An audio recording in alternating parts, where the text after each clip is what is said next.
All right. Hello. Welcome to the show.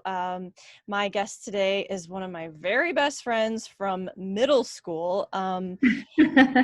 With over 15 years experience, Hong Kong born, US raised, Able is a media talent with an ability to work across a wide range of platforms, including TV hosting, news presenting, emceeing for any type of function, script writing, and voiceover work. An award-winning coach as the founder of Find Your Voice Asia, being named an Asia Women Leader in 2019. Her aim as a professional communicator is to help children and adults communicate deeply and bravely from their heart, to go beyond their ego and find their authentic self so their relationships with themselves and others can flourish. Able is the founder of Find Your Voice Asia, an international presenter, TEDx speaker, trainer, and entrepreneur. She is the author of Step-by-Step Guide on Becoming a Great Presenter, now available on Amazon. Her mission is to spread happiness and bring joy to others through her work and talent in communications.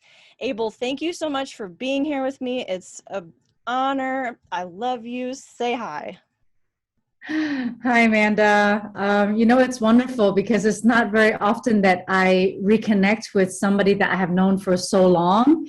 I mean, I know you from eighth grade, right? Yeah. It's like, I moved to US when I was in fifth grade, which is 10 years old. So eighth grade is like really far back, So to me, this is very special. And I'm just very happy to connect with you and to reconnect. I mean, back, a year, 2 years ago now? It's like, yeah, Yeah. okay, COVID messed things up, but it was like a year and a half ago that we reconnected, and I'm just really amazed and mesmerized as to the journey that we have been through. You're like a spiritual, like teacher, and like you opened my third eye. I swear to God, you really did. You did. Well, I appreciate that. And I think our reconnecting in Ohio was such a synchronistic thing. It was like the 20-year point, and I was going through major changes. You were going through major changes, and everything is divinely timed. And I just had to have you on and talk with you. Your story is so inspiring, and I think it's one that everybody can benefit from hearing. So that's where I kind of wanted to start, was with your childhood and your family story, and how they were just so motivated. And if you can share a little bit of how that looked like. Okay, well, let me try to condense that. Like, how much time do I have? As much time as you need. Because I definitely don't want to bore anybody with because we all love to talk about ourselves, but it has to be like an interesting story. Well, thank you so much for whoever that's watching, and I have to say I have come a long way in how I see myself. I have to say, I usually, before, when I talk about my childhood, I see myself as a victim, and I had a lot of self-pity issues. But I had gone through a lot this last year and a half, especially during COVID, and a lot of reflection, plus the help of a wellness coach. I look at my childhood as more of, it's just what it is. So I'm from Hong Kong originally, and the first 10 years is, normal, just a child, nothing special, happy. And then we moved to the US, and that was in 1991, back in March. So that was the major change in my life, where my family went from very comfortable, even we're just blue collar. So my parents just do their own things. My dad was a chef, and my mom was a factory worker. And we moved to US, and we just had to survive. It was like all of a sudden survival mode, because you're an immigrant. When you're an immigrant, everything is so new, so different. My dad was the only one in my family. And when I say family, I mean my grandma, grandpa, my mom, my dad, myself, and my younger brother, who was 4 when he moved to the US. None of us speak English except for my dad, because he had to use English at his work. And his English was, I would say, intermediate, but workable. Mm. So we all struggled, especially like my mom, who was like in her late 20s, actually. She's very young, now that I think about it. So the struggle to adapt to a new environment is very hard. So you have those cultural shocks, you have the inability to communicate with others, you have people treating you like an outsider. So that was mainly my main thing. I think that made me turn into, I would say, turn into my superpower now, because I don't look at myself as like this pitiful victim girl like I used to anymore. I think of the ability to adapt, Mm. flexibility to be in a new environment, helped me to have the career that I have been so lucky to have now, because I can adapt very easily. I can communicate very easily with anybody. But my family comes from let's just say, we're just very hardworking Chinese people. I think most Chinese people are very hardworking. And coming from Hong Kong is very competitive environment, because everybody has very little space, and there's a lot of people. So the mentality from in a big city life is very competitive. And I have to say, my parents had a lack mentality as well. Lack meaning usually like with finances. So that was a struggle. But my parents, because of these motivations of having to survive, feeling that they have to provide for the family, they work really hard. So the strength of my family is resilience. They never give up. They're very gritty, and they're very hardworking. So those are some of the things that I admire about my family, my parents especially, and of course my grandma and grandpa, did their best to give a good foundation for my parents. So I think I kind of touched on my childhood a bit. Yeah. I don't Sure. know if you want to hear more. Well, I think it's so important for that voice to be heard, because Waseon, Ohio still is a very small town, and like you said, culture shock, not knowing the language that well, and popping into a school where you're the only Chinese girl there, and like I can't imagine what that must have been like at such a young age. It's I think it's something that a lot of people never have to experience. Fear. It's just fear. Yeah, it's just fear. It's only really fear when you're a child. And I just wanted to be invisible back then. Yeah, that's the main feelings. Yeah. Yeah. Well, I mean, I think that's wonderful too, because to be in a place where you can look back on where you came from, and be aware of all of those obstacles that really, like you said, they made you who you are, and adaptable. I think that's something that maybe certain generations now are missing that very important component of adaptability, and what it's really like to align yourself in a different way, but still be productive. To be able to, yeah, to be able to,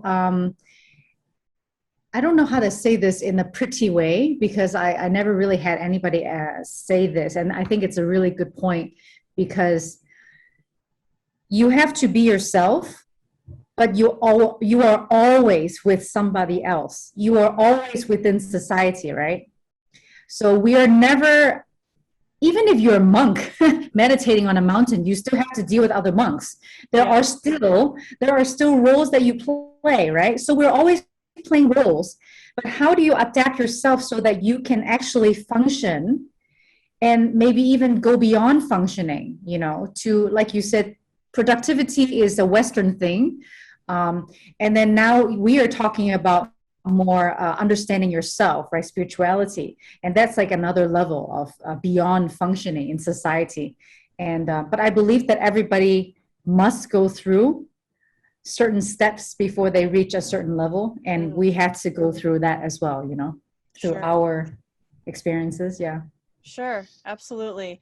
So walk me through, uh, of course, you've been through your spiritual awakening, and you've been on this path for a while, but walk me through what it was like being able before your journey into the spiritual world? I was pretty much just like my mom and dad, very reactive, because you have to try and understand this. You have to try and imagine this. My parents work in the kitchen, and the kitchen is not a stress-free place. It's always full of stress, because just make it simple. If you are in front of a fire all the time, and the fire is heat, and it heats your body all the time because you have to cook all the time, how do you think you can be cool and calm and collected? It's very difficult for my dad, especially, because he has been a chef since he was in his 20s. So it's his whole life now. My dad is 65, 66. So very reactive, because we have to have it's a high stressed environment, being in the kitchen, the demands of customers, delivering things, giving them what they want, servicing other people. That mindset is not always easy. Some people, it's innate to service others, and some people it's very difficult. I think my parents just found themselves in that kind of career. My mom is not a chef, but she had become my dad's, third hand or third arm, like partner in crime kind of a thing. So I was very reactive, very fast paced. Everything was about give you this, give you this, give you this. So I just love to push things off the table. What do you want? Hi, how are you doing? May I help you? It's like I would be at home as a kid, like 13, 14, 15.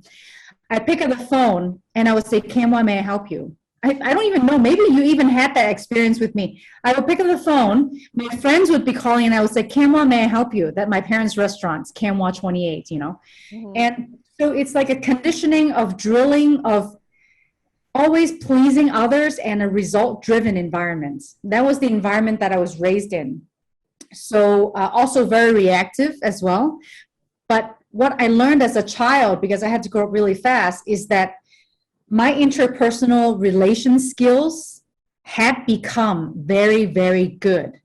I know how to deal with people, and I can see and understand who they are, where they come from, what is their ability level, how do they think, and then I will respond to these different people in different ways. And that's what that childhood environment had made me. Like I said, you have your own struggles, but the struggles also, if you turn it into a positive, then you have those positives. So I was just very hardworking. I didn't really have a childhood. I don't know how to have fun. My coach still say this today. I don't know how to have fun. I seriously don't know how to have fun. I like to work. I think that's from childhood. But my fun now is yoga. So, but people change, like I said. So like I said before, I would mainly describe myself as always willing to please, but I am more selfish now. Let me just say this. I am definitely a lot more selfish now because I gave too much before. So before it was always about pleasing others. What do you want? What can I get for you? Very reactive, giving people what they need, and just living, because my life was school, work, school, work, school, work. And I was the richest kid in my high school. I can tell you that. I made so much money, but I never had the time to spend it. Maybe you experienced that with me as well. So that was I don't find joy in actually having the money in my account. So to me, money now is like, okay, I always have money, but it's not a big deal, but I'm never rich, It's like a really interesting perspective. I don't think like my parents as much in the parts of finances. Yeah. Gotcha. Yeah. So how did you get into TV presenting? How did that come about? Okay, that is very interesting.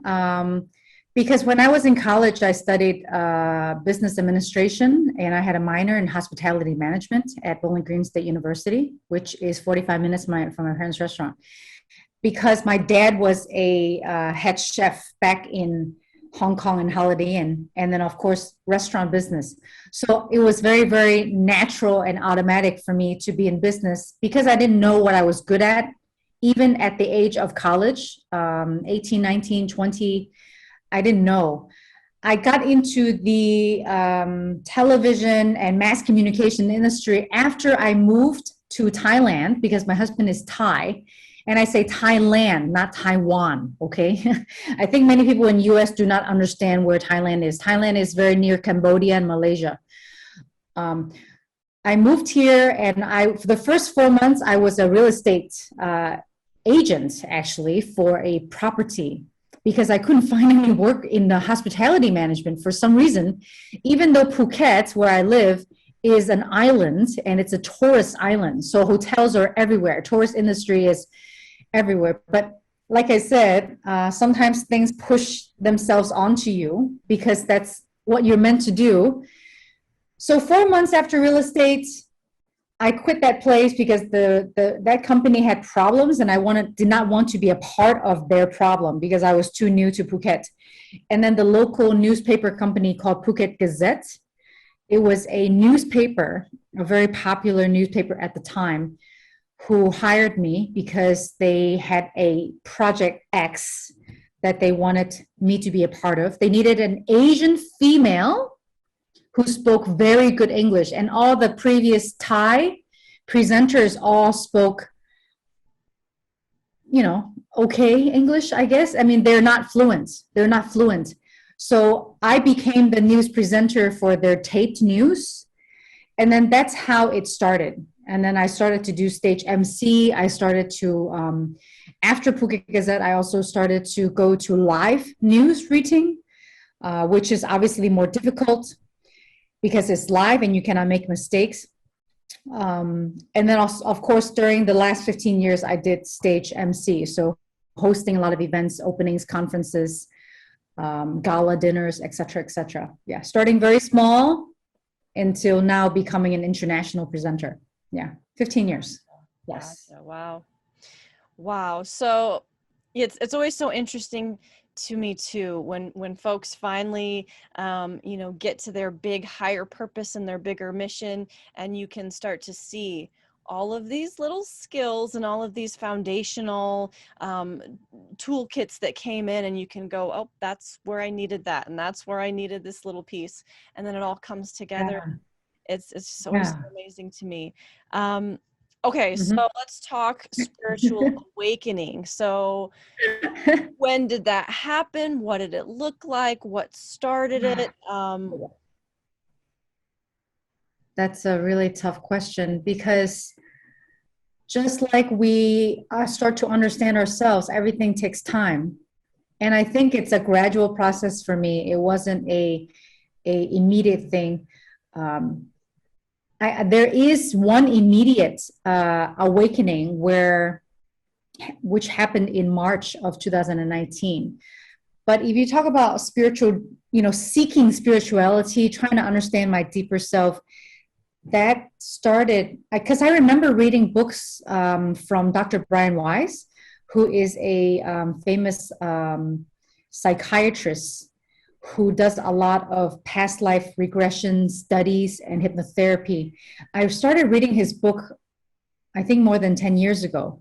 And I think that's how it started because I found it so fascinating and interesting to know about past life regression. And these are like case studies because the first time I prayed to God, because I did not believe in God, was after my mom's big car accident in Waterville before I moved to Wasian. So I was about 12.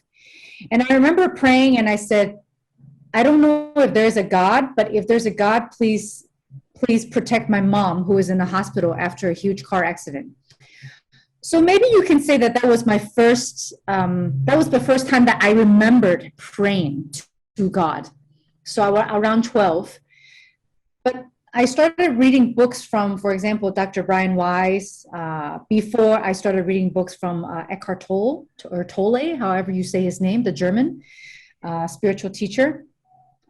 And there was a lot of life struggles of trying to understand who I am through being a mother. I have 2 kids, so being a mother twice. And I think that we often ask ourselves when we have new roles that comes into our life, after we get married. So it's like, oh, I'm a wife now. I'm a mother now. So who am I? Am I still the kick-ass Able that works all the time?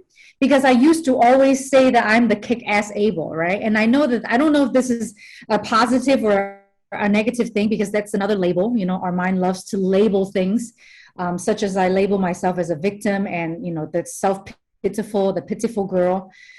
But all of these things I realize as I struggle with asking myself, who am I? Because I would ask myself this question, who am I? Who am I? Who am I? And then I become more and more reflective of, I ask these questions, I think like this. And when I think like this, I feel like this. And it's sometimes positive or negative. And then when it's negative, I ask myself, why are you doing this to yourself? Why are you being negative? Because you are feeling bad when you think this from this. Like this trigger you to think negative or positive. If it's positive, I don't need to ask, right? Everything is great already, so I don't need to continue. But the negatives are the ones, the negative emotions, are the ones that triggers me to ask more questions. When I think this, I feel like this. Do I want to feel like this? And then I start to see my mind pattern. And this took years, okay? This is not a few seconds thing. This is not a bandage solution. This is not something that happened quickly. This was years. And the times when I suffer the most because of incorrect ways of viewing a situation, and I say incorrect because to me, it was incorrect because it caused me a lot of suffering. And that's why I say it's incorrect, because I did not look at a situation from a like letting go perspective. So I do not have a specific date for you except for the date that I start to pray. And then during the times when I was searching for who I am, and most of those times is during the deepest struggles. Mm-hmm. And I can say my deepest struggles are 2009, 2015 to 2017.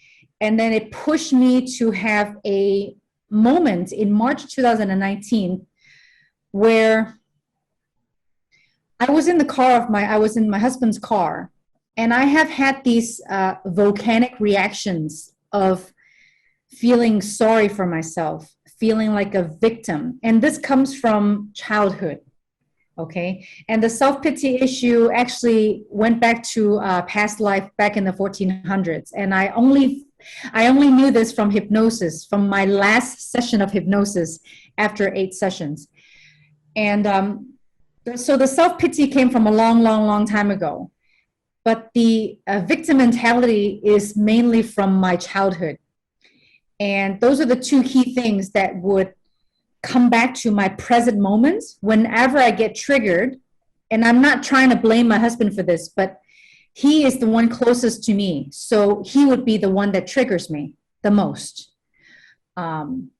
Because it's safe for me to yell at him, right? Because he's my husband, and I wouldn't feel that there's going to be a big problem. It's not like he's going to divorce me because we would have been divorced 23 years ago, because we have been together for 23 years now. So I would have these regular volcanic reactions when I feel triggered. And then I would go back to feeling pitiful and a victim.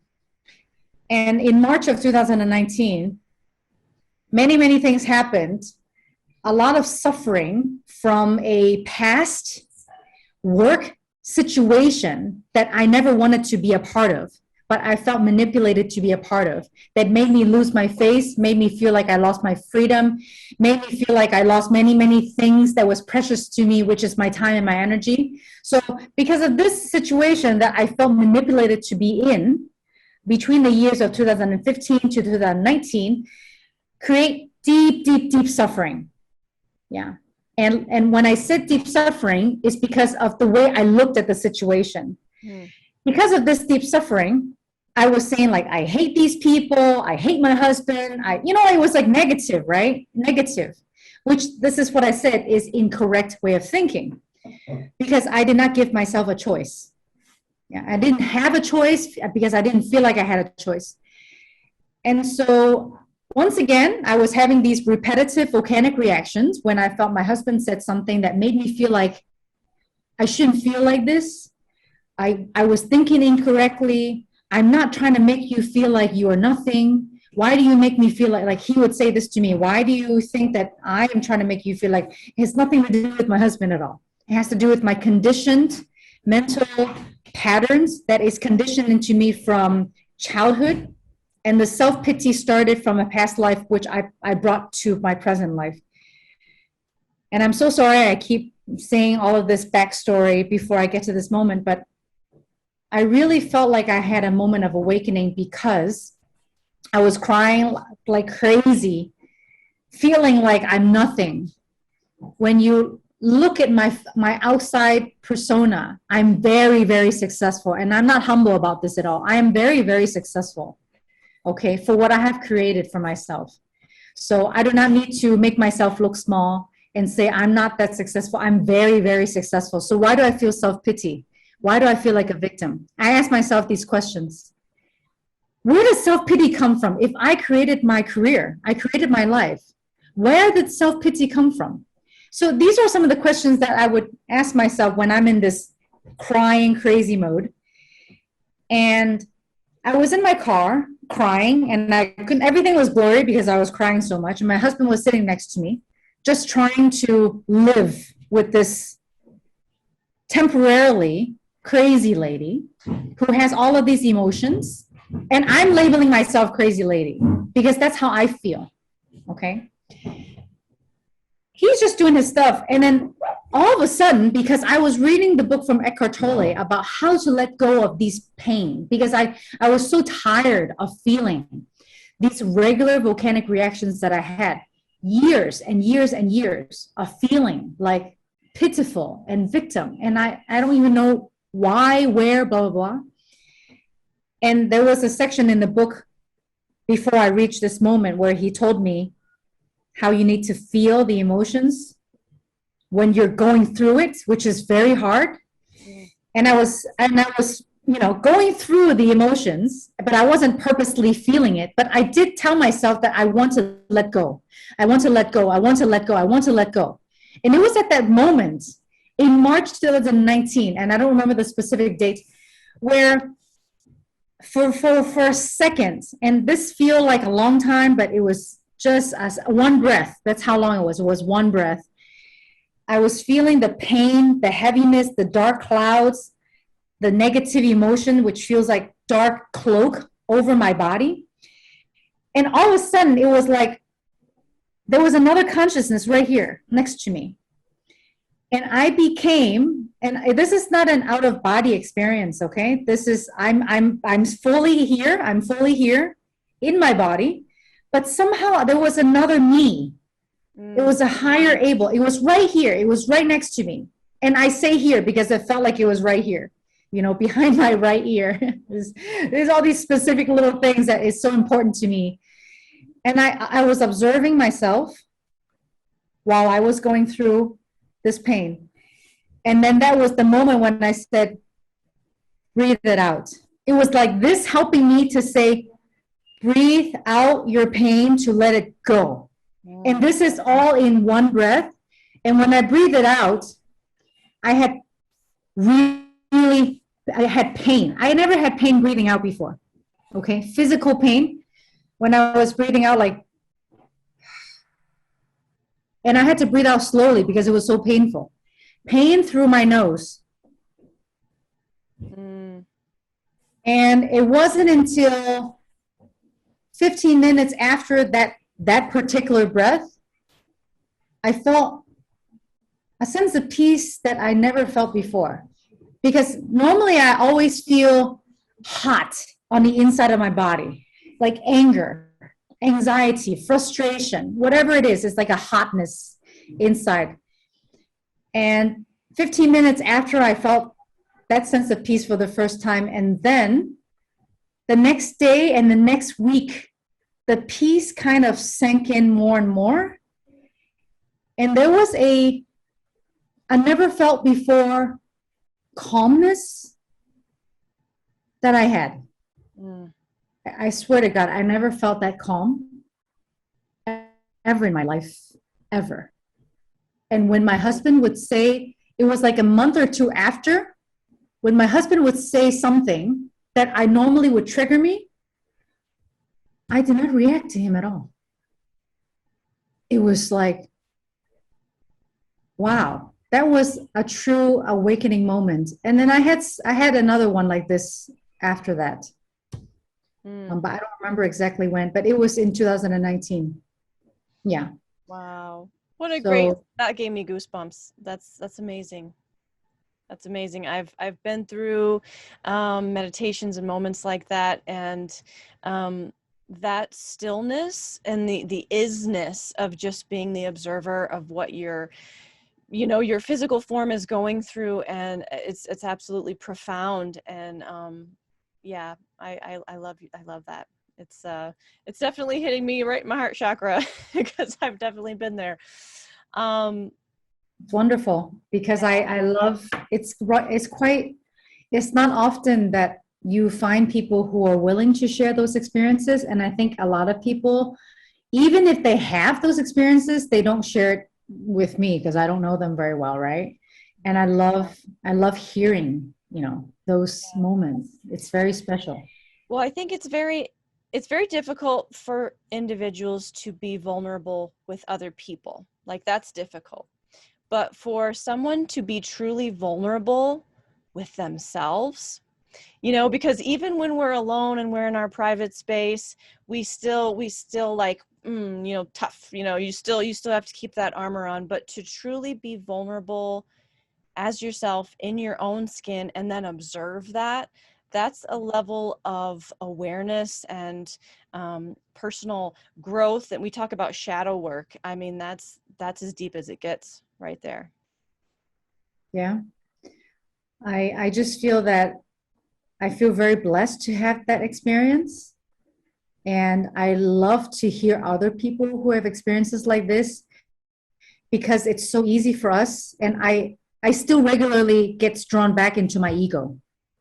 My ego still has a grip of me. It's just a lessened grip from before. Because this is a continuous work, right? Being to go beyond the ego. Yeah.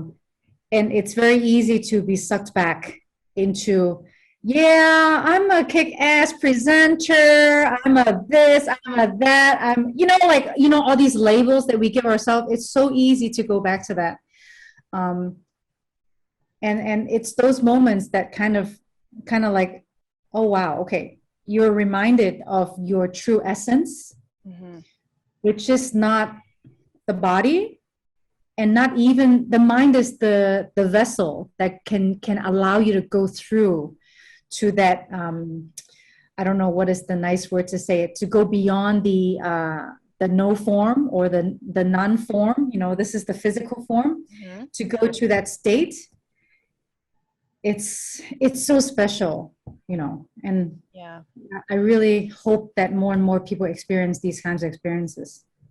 For sure. And, I think that's the greatest part about being in this cycle, in this accelerated ascension period cycle is, doing the kind of work that we do and being right there at ground zero, watching folks go through this. And, Mhm. you know, because when we watch it, we're also reminded of, wow, I remember when I was there, and, Yeah. the progress. It's so important, whenever we do get drawn back into the ego, because it's going to happen as long as we have a meat and bone suit, as long as we're on planet Earth, we're still going to have that ego. um, Yeah. Yeah. but that's the best way to kind of keep it in check, is to just remember where you used to be, remember how far you've come, and Yeah.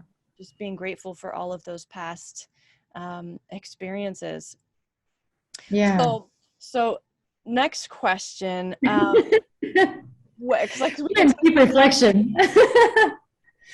So when or I guess maybe not when, but how did you finally come upon what this higher purpose, this higher mission of what Able is to do? Like, when did that blueprint start popping in your head and go, oh, I can turn this into that? To me, that wasn't from a spiritual thing. Like, I always realized, because I was always using my voice. That's why I called it Find Your Voice Asia, you know, my coaching side. I always use my voice to share, to give information, to release. Besides being a mother and a wife, I kind of always knew that inside of me, that that was one of my purposes, because I feel that one of my strengths is that I am very reflective, very honest, and also very brave. Because I was pushed down so much since when I was a kid, right? From racism, judgment, stereotyping, labeling, all of that. I experienced all of that between the age of 10 and 14, right? So I felt like really pushed down for a long time, regularly. Even though people praise me too, but I don't remember those things, you know. You just kind of remember only the bad stuff, you know, when you're a kid. And sometimes you still do that as an adult. So the feeling of being the underdog or the outsider or the alien, whatever people used to call me, that I still obviously associate myself with at times, especially when I'm feeling quite weak, is that it's one of my purposes to speak for others, and also to protect others who cannot protect themselves, especially when you're feeling kind of down or low. And because I had, and I was blessed to have these particular experiences where I actually became the observer of my thought, I felt even more validated that being a person that uses their voice to speak, just like a singer or an actor, those are people who also uses their voice to speak up, right, for others. So over time, I realized more and more that that was one of my purposes, besides balancing that with my family life. So it's like I said, I don't have a date, anything specific. It's an evolution. Yeah, absolutely.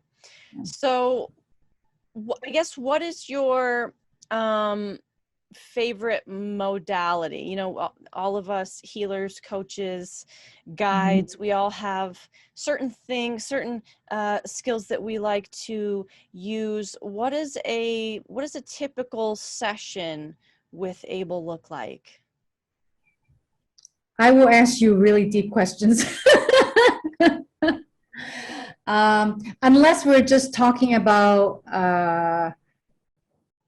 where to sit in front of the camera, how to, like this, the more superficial aspects. It would be going within and trying to understand, who are you at this present moment in time? Like, who are you? What do you stand for? What do you believe? What is your purpose in life? So I would just ask one question, and of course I choose who I ask this to. I do not ask this to my children clients, right? Who just needs like some skills on how to use their voice and their tone and volume and things like that when I coach them. For adults who have more pain, more suffering, more confusion in their lives, because there's more responsibility, more of what's going on, I try to just clarify all of that junk that we put into our heads all the time. I have to do this, I have to do this, I'm responsible for this, I have to make money, I have to blah, blah, blah, blah, blah. I just ask the simplest questions, like, who are you now? What do you think is your purpose in life? And we usually the questions go deeper into reflecting who we are, because I truly believe that, yes, there are a lot of superficial, and everybody can teach this. I can teach you, and then you can go teach somebody else public speaking skills right now, the basic stuff. But to be on a higher level where you are using your intuition and speaking from your heart and not thinking while you are releasing the information because you're connecting to a higher self or something like that, because you have already processed all the information that you needed to do with your mind. You are now communicating from a higher purpose, higher self. You're just a messenger.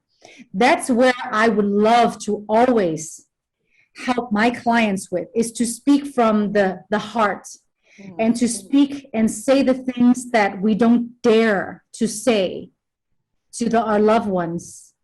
But I can tell you, my husband doesn't like me saying too much stuff to him because sometimes I speak too much. So there is a fine line as to the timing of how, the timing of when you say things to certain people, how, and this all cannot be taught. This all comes from intuition. Yeah. And that is what I call a higher level of communication. And I'm not saying that I am able to do this every time. I'm still in the grip of my ego. Sometimes I still just react, especially with my husband or those closest to me.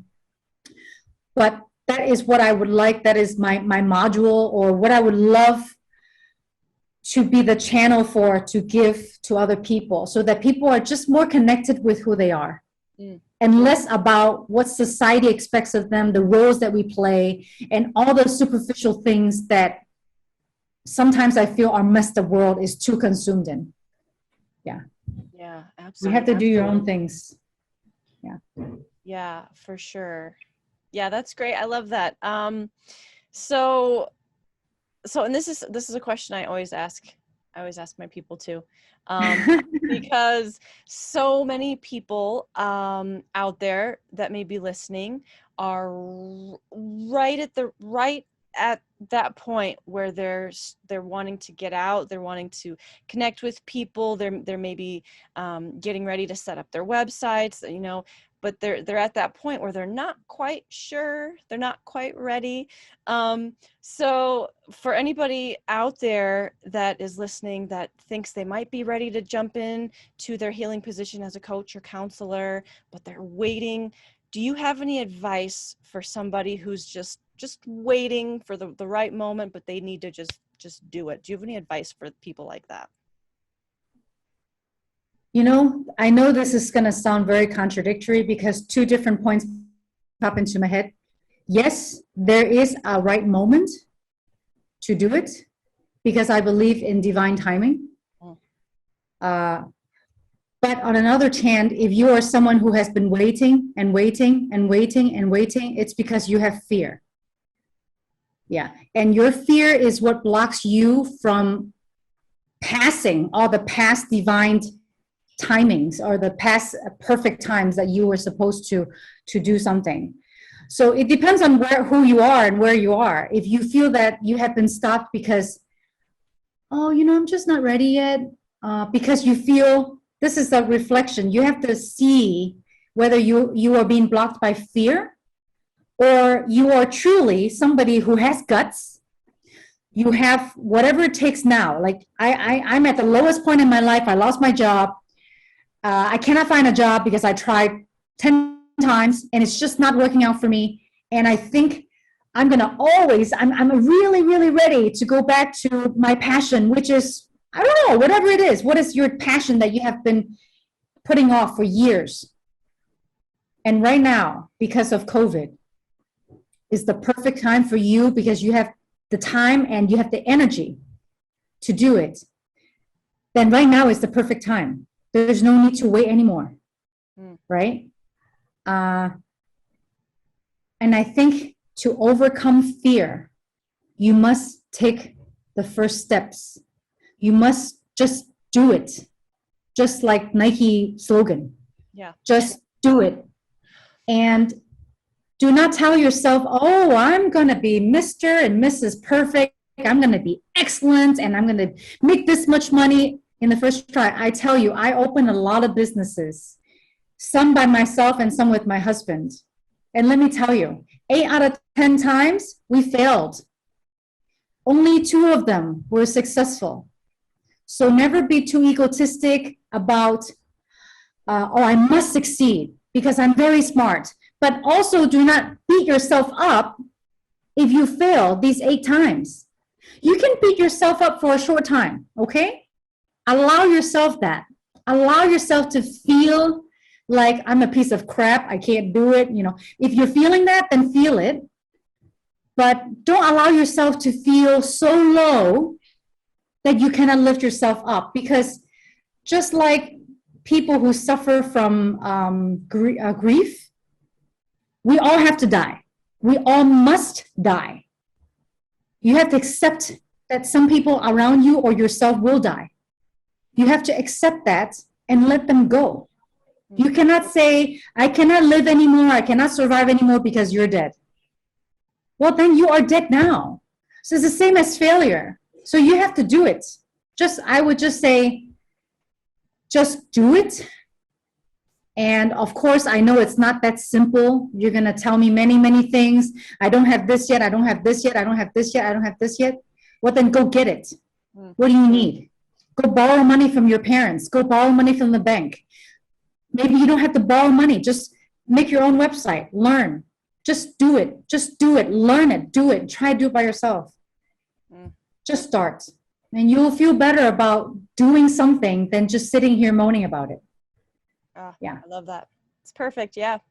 I think that's what a lot of people need to hear. And, you know, the COVID thing, I think it was, you know, it's got to get darker before the dawn. And I think it was a global push for a lot of us to switch trajectories, switch jobs, switch relationships, switch states. I know I moved. You know, it was this great push. And, you know, so many people took that sign from the universe. And, you know, of course, we're still in this shifting period. So I think that's amazing advice. Can you, this is also a question I always ask people because I think it's so helpful for other healers out there. Your very first client, the very first person that called you up and said, I need this coaching. How did that experience go? How did you feel? Were you nervous? Were you psyched? Did it go well? Like that very first client you connected with, how did that go? This is the same as when I was a childhood. Like I said, I'm a very, very action-oriented person. And in many, many ways, I'm very confident. I don't doubt myself. So when I had my first client, he came up to me at a conference where I was an MC of, and it was a huge, huge event. And he is actually the CMO, the Chief Marketing Officer for GE, General Electric. So he was a really big, title-wise, first client. He came up to me and he wanted me to coach him to connect with his audience in a very quick way. And it went excellent. It was as if I was always meant to coach. And he was the one who pushed me to feel that, well, you know, you are a professional presenter. You work all over Asia. You have been on so many stages. And you have now, okay, this is back, you have now 12 plus years. So this is like 3 years ago. You have now 12 plus years experience, almost working as a full-time presenter, news anchor, and you also had some travel show hosts under your belt. So you are, you know, quite well-rounded in mass communications. And now this guy came in and want you to coach him.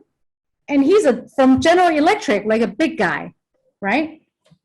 And so to me, I just did it. It was very easy. It was very easy. It was just flowed. I did an excellent job. He even said, oh, you are a holistic communication. He was the one who called me a holistic communications coach when I did not even know what the heck is a holistic I don't know what the heck is a holistic coach. That's why I call myself holistic now, because to connect is not about techniques. Techniques everybody can do. It's superficial stuff. Everybody can learn it very quickly. People are very, very smart nowadays. We forget who we are. We forget our being, our essence. We forget to connect before we communicate.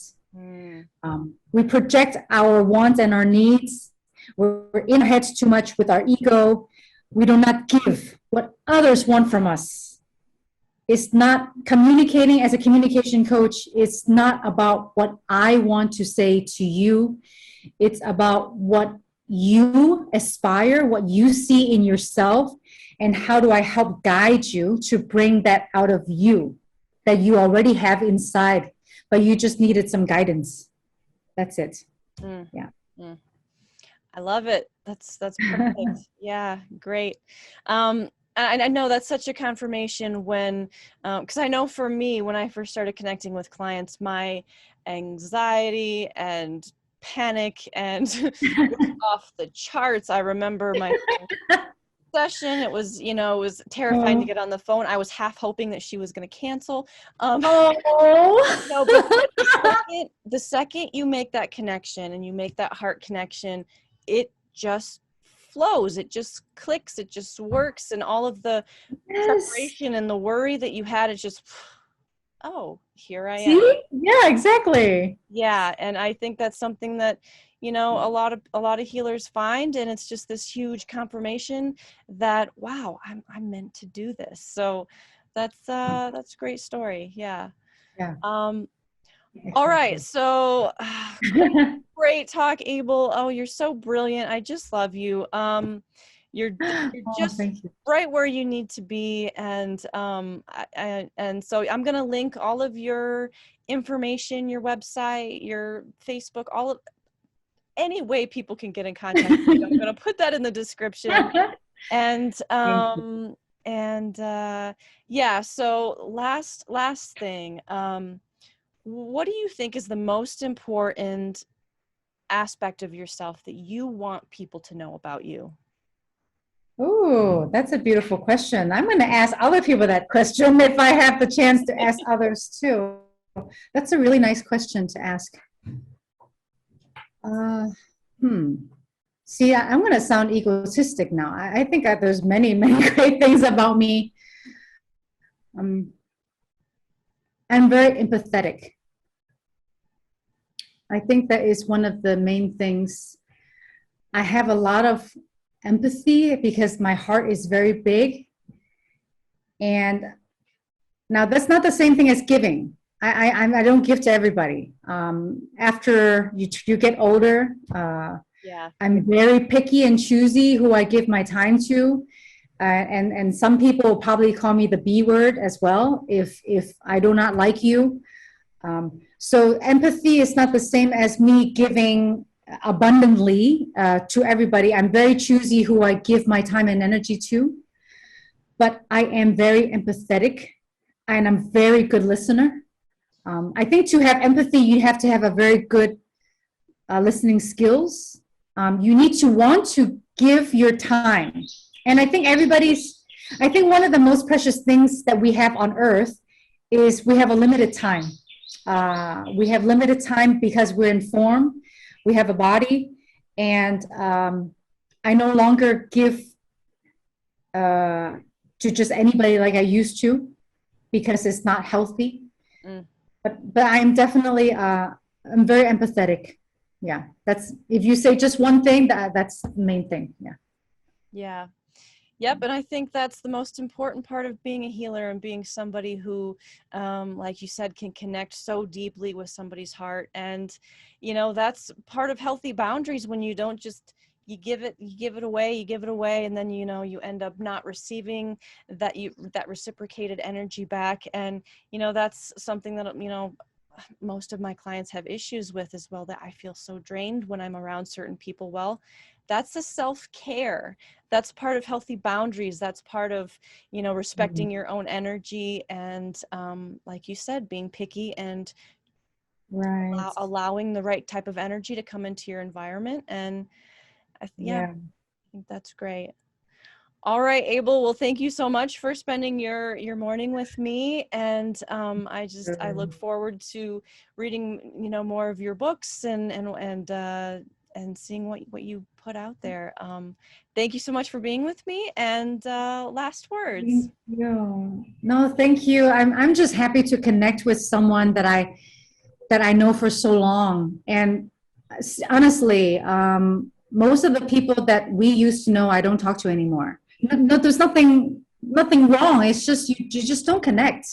Yeah. And I'm very grateful, for this, to reconnect with you, to see how you're doing, to know that you're doing well, even though we sometimes struggle in our own, place in time, and just to see who we were to who we are now, and to be able to observe that because of the length of our friendship, I think is a very beautiful thing.